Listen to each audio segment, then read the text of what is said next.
ಅಂಜಲಿ ರಾಮಣ್ಣ ಮತ್ತೆ ಲೈವಲ್ಲಿ ಕನೆಕ್ಟ್ ಆಗಿದ್ದಾರೆ. ಮೇಡಮ್, ಈ ಪ್ರಶ್ನೆನ ನಾನು ಡಾಕ್ಟರ್ ಜೊತೆನೂ ಕೇಳ್ತೀನಿ. ಈ ಪೊಸೆಸಿವ್ನೆಸ್ ಅನ್ನೋದಿದೆಯಲ್ಲ, ಗಂಡ ಹೆಂಡತಿ ಇಬ್ಬರಲ್ಲೂ ಸಮಾನವಾಗಿದ್ದಾಗ ಅತಿರೇಕದ ಗಲಾಟೆಗಳಾಗ್ತವೆ. ನನ್ನ ಹೆಂಡತಿಯ ಪ್ರತಿ ಹೆಜ್ಜೆಯ ಮೇಲೂ ಗಂಡನಿಗೆ ಸಂಶಯ, ಇನ್ನು ಗಂಡನ ಮೇಲಿರೋ ವಿಪರೀತ ಪ್ರೀತಿಯಿಂದಾಗಿ ಗಂಡ ಮೊಬೈಲ್ ಎಡಕ್ಕಿಟ್ರು ಸಂಶಯ, ಬಲಕ್ಕಿಟ್ರು ಸಂಶಯ, ಇನ್ನು ಮೊಬೈಲ್ನ ಎತ್ತಿ ಹಿಂದಕ್ಕಿಟ್ರು ಸಂಶಯ. ಸೊ ಈ ಅತಿರೇಕದ ಪೊಸೆಸಿವ್ನೆಸ್ ಕೂಡ ಆತಂಕಕಾರಿನ ಅಂತ.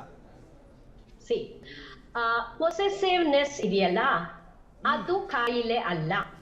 ಪೊಸೆಸಿವ್ನೆಸ್ ನಲ್ಲಿ ಸ್ವಲ್ಪ ಅಭದ್ರ ಭಾವ ಕಾಡುವುದೇ ಹೊರತು ಸಂಶಯಾತ್ಮಕ ಸ್ವಭಾವ ಬರುವುದಿಲ್ಲ. ಮತ್ತು ಯಾವುದೇ ಸಂಬಂಧ, ಅದು ಯಾವುದೇ ಸಂಬಂಧ ಇರಲಿ, ಬರೀ ಒಂದು ಹುಡುಗ ಹುಡುಗಿ ಗಂಡ ಹೆಂಡತಿ ಅಲ್ಲ, ತಾಯಿ ಮಗಳು, ತಂದೆ ತಾಯಿ ಮಕ್ಕಳು, ಶಾಲೆಯಲ್ಲಿ ಕೆಲವು ಟೀಚರ್ಸ್ಗೆ ಫೇವ್ರೇಟ್ ಸ್ಟೂಡೆಂಟ್ ಇರ್ತಾರೆ, ಕೆಲವು ಸ್ಟೂಡೆಂಟ್ಸ್ಗೆ ಫೇವ್ರೇಟ್ ಟೀಚರ್ ಇರ್ತಾರೆ. ಸೊ ಯಾವುದೇ ಫ್ರೆಂಡ್ಸ್ ಸರ್ಕಲ್ ನಲ್ಲೂ ನೋಡಿ, ಯಾವುದೇ ಸಂಬಂಧ ತಗೊಂಡ್ರೆ ಪೊಸೆಸಿವ್ನೆಸ್ ಇರಲೇಬೇಕು. ಆಗಲೇ ಆ ಸಂಬಂಧ, ಅಂದ್ರೆ ನಾನು ಅದನ್ನು ನಿರೀಕ್ಷೆ ಅಂತ ತಗೊಳ್ತೀನಿ. ಒಂದಷ್ಟು ಸಣ್ಣ ನಮ್ಮದೇ ಆದ ಕಲ್ಪನಾ ಲೋಕದ ನಿರೀಕ್ಷೆಗಳನ್ನ ಇಟ್ಟುಕೊಳ್ಳುವುದು ಸಂಬಂಧದ ಆರೋಗ್ಯಕ್ಕೆ ಒಳ್ಳೆಯದು. ಹಾಗಾಗಿ ಪೊಸೆಸಿವ್ನೆಸ್ ಅನ್ನುವುದು ಸಂಬಂಧದಲ್ಲಿ ತೊಂದರೆಯನ್ನು ಉಂಟು ಮಾಡುವುದಿಲ್ಲ.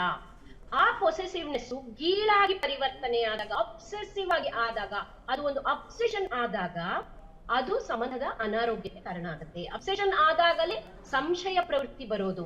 ಇಲ್ಲಿ ಸಣ್ಣ ಅಭದ್ರ ಭಾವ ಇರುತ್ತೆ ಪೊಸೆಸಿವ್ನೆಸ್ ನಲ್ಲಿ.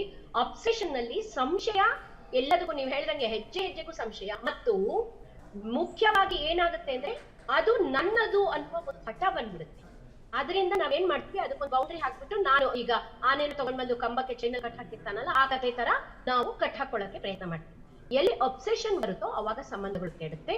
ಪೊಸೆಸಿವ್ನೆಸ್ ಹೇಗೆ ಅಂದ್ರೆ, ನಾನು ಹೇಳೋದು ಈ ಸನ್ನೆಕೋಲು ಅಂತೀವಿ ನೋಡಿ ಕನ್ನಡದಲ್ಲಿ. ಇಂಗ್ಲಿಷ್ ನಲ್ಲಿ ಲೈಟ್ ಹೌಸ್ ಹೇಗೆ ಒಂದು ಹಡಗುಗೆ ಇಲ್ಲಿ ನಿಲ್ದಾಣವಿದೆ ಅಂತ ತೋರಿಸಿ ಮಾರ್ಗ ತೋರಿಸುತ್ತೋ, ಒಂದು ತೆಪ್ಪಕ್ಕೆ ಸನ್ನೆಕೋಲು ಹೇಗೆ ತಿರುವುಗಳನ್ನ ತಂದ್ಕೊಳ್ತೋ, ಹಾಗೆ ಪೊಸೆಸಿವ್ನೆಸ್ ಅನ್ನುವುದು ನಾವು ಒಂದು ಚೌಕಟ್ಟಿನಲ್ಲಿ ಒಬ್ಬರಿಗೊಬ್ಬರು ಗೌರವವನ್ನು ಕೊಡೋದಕ್ಕೆ ಸಹಾಯ ಮಾಡುತ್ತೆ. ವೆರಾಸ್ ಅಬ್ಸೆಷನ್ ನಮ್ಮ ಸಂಬಂಧವನ್ನ ಹಾಳೆಗೆಡುತ್ತೆ. ಎಸ್ ಮ್ಯಾಮ್, ಎಸ್ ಡಾಕ್ಟರ್ ಜೊತೆಗೂ ಕೂಡ ಸಮಾನ ಪ್ರಶ್ನೆ. ಅವ್ರು ಹೇಳ್ತಾ ಇದ್ರು ಮ್ಯಾಮ್, ಪೊಸೆಸಿವ್ನೆಸ್ ಒಂದು ಅಭದ್ರತೆ, ಅದೊಂದು ಖಿನ್ನತೆ ಅಲ್ಲ, ಅದೊಂದು ರೋಗ ಅಲ್ಲ ಅಂತ.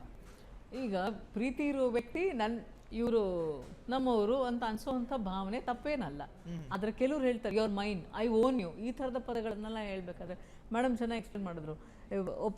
ಒಬ್ಸೆಷನ್ ಅನ್ನೋದು ಅದೊಂಥರ ಈ ಆತಂಕದ ಸಮಸ್ಯೆ. ಅದು ನೀನು ನನ್ನನ್ನೇ ಮಾತಾಡಿಸ್ಬೇಕು, ನೀನು ನನ್ನ ಬಿಟ್ಟು ಬೇರೆ ಯಾರನ್ನು ಮಾತಾಡಿಸ್ತಾ ಇದೆಯಾ, ನೀನು ಇಷ್ಟೊತ್ತು ಕಾಲ್ ಮಾಡ್ತಿದ್ದೇನೆ, ನಿನ್ಗೆ ಆಫರ್ ಇದೆ, ಈ ಥರದ ಇನ್ನೊಂದು ಪ್ಯಾರನೈಡ್ ಪರ್ಸನಾಲಿಟೀಸ್ ಅಂತ ಕರಿತೀವಿ. ಅಂದರೆ ಅವ್ರಿಗೆ ಮನುಷ್ಯರ ಮೇಲೆ ನಂಬಿಕೆನಲ್ಲ. ಎಸ್ಪೆಷಲಿ ಈ ಥರದ ಒಂದು ರೊಮ್ಯಾಂಟಿಕ್ ರಿಲೇಷನ್ಶಿಪ್ಸಲ್ಲಿ, ಫ್ಯಾಮಿಲಿಯಲ್ಲಿ ಅವ್ರದ್ದು ಏನು ಸಮಸ್ಯೆ ಇರಲ್ಲ, ಸುಮ್ಮನೆ ಇರ್ತಾರೆ, ಜನ ಅದನ್ನ ಇಗ್ನೋರ್ ಮಾಡಿರ್ತಾರೆ. ಆದರೆ ಯಾವಾಗ ಈ ಥರದ ಒಂದು ರಿಲೇಷನ್ಶಿಪ್ಪು ತಗೊಳ್ಳೋ ಅಂತ ಒಂದು ಎಮೋಷನಲ್ ರಿಲೇಷನ್ಶಿಪ್ಪಲ್ಲಿ ಇರ್ತಾರೆ, ಅವ್ರು ಇನ್ನೊಬ್ಬರನ್ನ ಮಾರ್ಸೋಕ್ಕೆ ಬರಲ್ಲ. ಈಗ ನಿನ್ನ ಕಂಡ್ರೆ ನನಗೆ ಪ್ರೀತಿ ಇರೋ ವ್ಯಕ್ತಿ, ಅವರನ್ನು ನನಗೆ ಏನು ಪ್ರೀತಿ ಇರೋ ವ್ಯಕ್ತಿ ನನಗೆ ನನ್ನ ರೀತಿಯಲ್ಲಿ ಇರೋಕ್ಕೆ ಬಿಡಬೇಕು ಅನ್ನೋ ಥರದಲ್ಲೇ ನಾವೆಲ್ಲ ಅನ್ಕೊಂಡಿರೋದು. ಸಮಯ ಕೊಡಬೇಕು, ಸ್ಪೇಸ್ ಕೊಡಬೇಕಂತ. ಅಂದ್ರೆ ಅವ್ರಿಗೆ ಒಂದು ಬೌಂಡ್ರಿ ಹಾಕಬಾರ್ದು. ಬೌಂಡ್ರಿ ಹಾಕಿದ ಮೇಲೆ ಸಮಸ್ಯೆ ಉಸಿರುಗಟ್ತಾ ಹೋಗುತ್ತೆ. ನೀವು ಇಲ್ಲಿ ಹಿಡಿದ್ಬಿಟ್ಟು ನನ್ನನ್ನು ಪ್ರೀತಿ ಮಾಡು, ನನ್ನನ್ನೇ ಪ್ರೀತಿ ಮಾಡು ಅಂತ ಹೇಳಿದ್ರೆ ಆಗಕ್ಕೆ ಸಾಧ್ಯ ಅಲ್ಲ. ಇನ್ನು ಬೌಂಡ್ರಿ ಹಾಕದಲ್ಲೇ ಇದ್ರೆ ಅವ್ರು ಕಾಂಪೌಂಡ್ ಹಾರೋದು. ಯಾರು ಹಂಗೆಲ್ಲ ಕಾಂಪೌಂಡ್ ಎಲ್ಲ ಹಾರಲ್ಲ. ಈಗ ಒಂದು ರಿಲೇಷನ್ಶಿಪ್ಪಲ್ಲಿ ಇರೋರು ಪ್ರೀತಿ ಇದ್ದಾಗ ಎಲ್ಲ ಒಪಿನಿಯನ್ ಮ್ಯಾಟ್ರ್ ಆಗುತ್ತೆ. ಇಲ್ಲ ನಾನು ಸರ್ವಾಧಿಕಾರ ತೋರಿಸ್ತೀನಿ, ನಾನು ಹೇಳ್ದಂಗೆ ಕೇಳಬೇಕು ಅಂತೆಲ್ಲ ಹೇಳಿದ್ರೆ ಅವಾಗ ಮ್ಯಾಟ್ರ್ ಆಗಕ್ಕೆ ಸಾಧ್ಯನೇ ಇಲ್ಲ. ಅವಾಗ ಬೌಂಡ್ರಿ ಹಾಕ್ತಾ ಹೋದಾಗ ನಾನು ಹೇಳ್ದಂಗೆ ಕೇಳಬೇಕು. ಕೆಲವ್ರು ಇರ್ತಾರೆ, ನಾನು ನಿನ್ನ ಪ್ರೀತಿ ಮಾಡ್ತೀನಿ, ನಾನು ಹೇಳ್ದಂಗೆ ಕೇಳಬೇಕು, ನಾನು ಹೇಳ್ದಂಗೆ ಬಟ್ಟೆ ಹಾಕೋಬೇಕು, ನನ್ನ ಜೊತೆಗೆ ಮಾತ್ರ ಬರಬೇಕು, ಹೊರಗಡೆ ಎಲ್ಲ ಬರೋಂಗೆ ಇಲ್ಲ, ನೀನು ಹೊರಗಡೆ ಚೆನ್ನಾಗಿ ಕಾಣಂಗಿಲ್ಲ. ನನ್ನ ಈ ಥರದೊಂದು ಪೇಷಂಟ್ ಇದ್ರು, ಆಗ ಮುಂಚೆ ಬರ್ತಿದ್ರು. ಆ ಮನುಷ್ಯ ಅವಳ ಎಲ್ಲೂ ಕರ್ಕೊಂಡು ಹೋಗ್ತಾ ಇರಲಿಲ್ಲ. ಅವಳು ಎಲ್ಲರೂ ಹೊರಗಡೆ ಹೋಗ್ಬೇಕಂತ ಹೇಳಿದ್ರೆ ತುಂಬ ಸುಮ್ಮನೆ ನಿನ್ನ ತಲೆಗೆ ಚೆನ್ನಾಗಿ ಎಣ್ಣೆ ಹಚ್ಕೊಂಡ್ಬಿಟ್ಟು ಬಾ, ಆವಾಗ ಹೋಗೋಣ ಅಂತಂದರೆ, ಎಣ್ಣೆ ಹಚ್ಕೊಂಡಾಗ ಸಾಮಾನ್ಯವಾಗಿ ನಾವು ಸ್ವಲ್ಪ ಡಲ್ ಕಾಣಿಸ್ತೀವಿ. ಅಂದರೆ ಇನ್ನು ಹೊರಗಡೆವ್ರಿಗೆ ಚೆನ್ನಾಗಿ ಕಾಣಿಸ್ಬೋದು, ನನಗೆ ಮಾತ್ರ ಚೆನ್ನಾಗಿ ಕಾಣಿಸ್ಬೇಕು, ಇಷ್ಟರ ಮಟ್ಟಕ್ಕೆ ಒಬ್ಸೆಷನನ್ನು ಬೆಳೆಸ್ಕೊಳ್ತಾರೆ. ಅದಾದ ನಂತರ ಇವ್ರು ಇನ್ನೊಬ್ರು ಮಾತಾಡಿಸ್ಬಾರ್ದು. ಅವ್ರಿಗಿರೋ ಕೆಲವೊಂದು ಮಾನಸಿಕ ಸಮಸ್ಯೆಗಳಿಂದನೂ ಎಷ್ಟೋ ರಿಲೇಷನ್ಶಿಪ್ಸ್ ಕಿತ್ತೋಗ್ತವೆ. ಕೆಲವರು ಎಷ್ಟು ಮಟ್ಟಿಗೆ ಇರ್ತಾರೆ ಅಂದರೆ, ಆಲ್ಕೋಹಾಲ್ ಎಫೆಕ್ಟ್ಸಲ್ಲಿ ಬಾಯಿಗೆ ಬಂದಾಗ ಮಾತಾಡೋದು, ಬಂದು ಹೊಡೆದ್ಬಿಟ್ಟು ಚೆನ್ನಾಗಿ ಗಲಾಟೆ ಮಾಡಿ ಮಾರನೇ ದಿನ ಇಲ್ಲ ಅದನ್ನೆಲ್ಲ ನಾನು ಆಲ್ಕೋಹಾಲ್ ಎಫೆಕ್ಟ್ ಎಲ್ಲಾದೆ ಅಡ್ಜಸ್ಟ್ ಮಾಡ್ಕೊಂಬಿಡು ಅಂದರೆ ಅದು ಸಾಧ್ಯ ಇಲ್ಲ, ಅದು ಆಗೋಕ್ಕೆ. ಸೊ ಹಾಗಾಗಿ ಒಂದು ರಿಲೇಷನ್ಶಿಪ್ ಅಂದರೆ ರೆಸ್ಪೆಕ್ಟ್ ಇರಬೇಕು. ಪ್ರೀತಿಗಿನ್ನ ಹೆಚ್ಚಾಗಿ ರೆಸ್ಪೆಕ್ಟ್ ಇದೆ. ಒಂದು ಹುಡುಗಿ, ಗಂಡ ಹೆಂಡತಿ, ಒಂದು ಗಂಡು ಹೆಣ್ಣು ನಡುವೆ ರಿಲೇಷನ್ಶಿಪ್ಪಲ್ಲಿ ರೆಸ್ಪೆಕ್ಟ್ ಇದ್ದರೆ ಅದು ತುಂಬ ದಿನ ನಡೆಯುತ್ತೆ.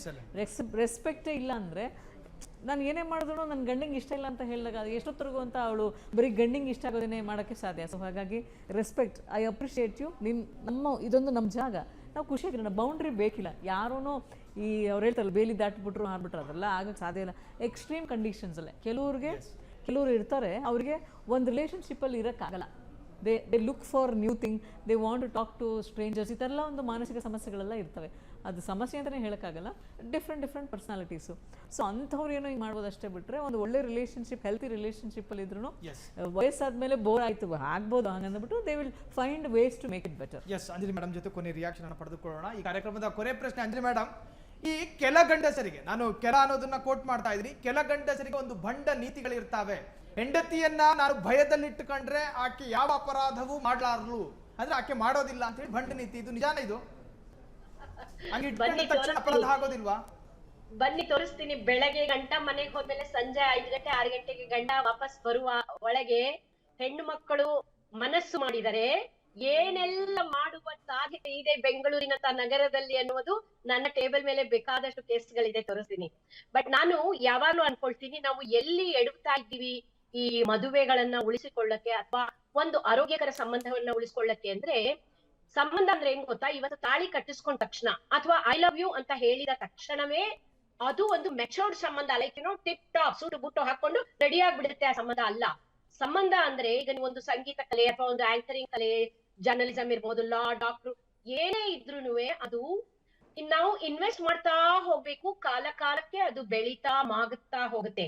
ಅದು ನಿಜವಾದ ಸಂಬಂಧ. ಡೇ ಒನ್ನೇ ಒಬ್ರಿಗೊಬ್ರು ಅರ್ಥ ಮಾಡ್ಕೊಂಡ್ರೆ ಓಕೆ, ನಾಳೆ ಬೆಳಗ್ಗೆ 10 ಗಂಟೆಗೆ ನಮ್ ಸಂಬಂಧ ಇಸ್ ದ ಬೆಸ್ಟ್ ಸಂಬಂಧ. ಈ ತರ ಕಲ್ಪನೆಯನ್ನ ಕೊಟ್ಬಿಟ್ಟಿದೀವಿ. ಮದ್ವೆ ಆದ ತಕ್ಷಣ ಅಥವಾ ಒಬ್ರಿಗೊಬ್ರು ಕಮಿಟ್ ಆದ ತಕ್ಷಣ ಸಂಬಂಧದ ರೂಪರೇಷೆ ಫಿಕ್ಸ್ ಆಗ್ಬಿಡುತ್ತೆ ಅಂತ. ಅದರಿಂದ ಸಂಬಂಧಗಳು ಮುರಿದು ಬೀಳ್ತಾ ಇದೆ. ಹಾಗಲ್ಲ, ಜೀವನ ಇಡೀ ಭಾವನೆಗಳ, ಮನಸ್ಸಿನ ಮತ್ತು ನಮ್ಮ ವಸ್ತುಗಳ, ನಮ್ಮ ದೇಹದ ಎಲ್ಲದ ಇನ್ವೆಸ್ಟ್ಮೆಂಟ್ ಅನ್ನು ಬಯಸಿ ಮಾಗುತ್ತಾ ಹೋಗುವುದೇ ಸಂಬಂಧ. ಸಂಬಂಧ ಅಂದ್ರೆ ಇವತ್ತು ಸಂಗೀತ ಕಲಿತು ನಾಳೆ ರಿಯಾಲಿಟಿ ಶೋ ನಲ್ಲಿ ಹೋಗಿ ಪಾರ್ಟಿಸಿಪೇಟ್ ಮಾಡ್ತೀನಿ, ಮಾಡ್ಬೇಕು ಅನ್ನೋ ಆಸೆ ಇಟ್ಕೊಂಡ ಹಾಗೆ ಅಲ್ಲ. ಸಂಗೀತವನ್ನು ಹೇಗೆ ಸಾಧನೆ ಮಾಡ್ತೀವೋ ಹಾಗೆಯೇ ಕಲೆಗಳನ್ನು ಸಾಧನೆ ಮಾಡುವ ಹಾಗೆ ಸಂಬಂಧವನ್ನು ಸಾಧಿಸಿಕೊಳ್ಳಬೇಕು. ಆವಾಗ ಸಂಬಂಧಗಳು ಚೆನ್ನಾಗಿರುತ್ತೆ, ಆರೋಗ್ಯಕರವಾಗಿರುತ್ತೆ ಅಂತ ನಾನು ಅನ್ಕೊಳ್ತೀನಿ. ಡಾಕ್ಟರ್, ಇದು ಸೇಮ್ ಪ್ರಶ್ನೆಯನ್ನು ಕೇಳ್ತಾ ಇದ್ದೀನಿ. ಹಾಗಾದ್ರೆ ಈ ಬಂಡ ಈ ಭಯದಲ್ಲಿ ಇಟ್ಕೊಳ್ಳೋದ್ರಿಂದ ಏನು ವರ್ಕೌಟ್ ಆಗೋದಿಲ್ಲ ಅಂತ? ಭಯದಲ್ಲಿ ಇಟ್ಕೊಳ್ಳೋದು ಅಂದ್ರೆ ಹೇಗೆ, ಅದು ಇರೋದು ಹೋಲ್ ಪ್ರೋಸೆಸ್ಸೇ ಅದೊಂದು ಎಕ್ಸಿಸ್ಟೆನ್ಸ್ ಅಲ್ಲಿ ನಡೆಯುವಂತ ಒಂದು ಕ್ರಿಯೆ, ಕೊಡು ತಗೊಳ್ಳೋ ಒಂದು ಕ್ರಿಯೆ. ಈಗ ಎಕ್ಸಾಂಪಲ್, ಒಂದು ಸಖತ್ತಾಗಿ ಕಂಟ್ರೋಲ್ ಮಾಡೋದಂತ ಪೇರೆಂಟ್ ಜೊತೆನೆ ಮಕ್ಕಳು ಇರೋಕ್ಕೆ ರೆಡಿ ಇರಲ್ಲ. ಅದು ಅವ್ರ DNA ಸೇಮ್ ಇದ್ರು. ಇನ್ನು ಎಲ್ಲೋ ಇರೋ ವ್ಯಕ್ತಿಗಳು ಕಂಟ್ರೋಲ್ ಮಾಡ್ಕೊತೀವಿ ಅಂದ್ರೆ ಎಲ್ಲಿವರೆಗೂ ಕಂಟ್ರೋಲ್ ಉಸಿರು ಕಟ್ಟುವಂಥ ವಾತಾವರಣ ಆಗುತ್ತೆ ಅಷ್ಟೇ ಬಿಟ್ಟರೆ ಒಂದು ರಿಲೇಷನ್ಶಿಪ್ಪು ಚೆನ್ನಾಗಿ ನಡೆಯೋಕ್ಕೆ ಸಾಧ್ಯನೇ ಇಲ್ಲ. ಈಗ ಯಾವುದೇ ಒಂದು ರಿಲೇಷನ್ಶಿಪ್ಪಲ್ಲಿ ಅವ್ರು ಚೀಟ್ ಮಾಡ್ಬೋದು. ಈಗ ಪೇರೆಂಟ್ಸ್ನ ಹೊಸ ಪೇರೆಂಟ್ಸ್ ಹುಡುಕೋಕ್ಕಾಗಲ್ಲ, ಇಂಥವಷ್ಟೇ ಚೀಟಿಂಗ್ ಅಂತ ನಾವು ಕರಿತೀವಿ.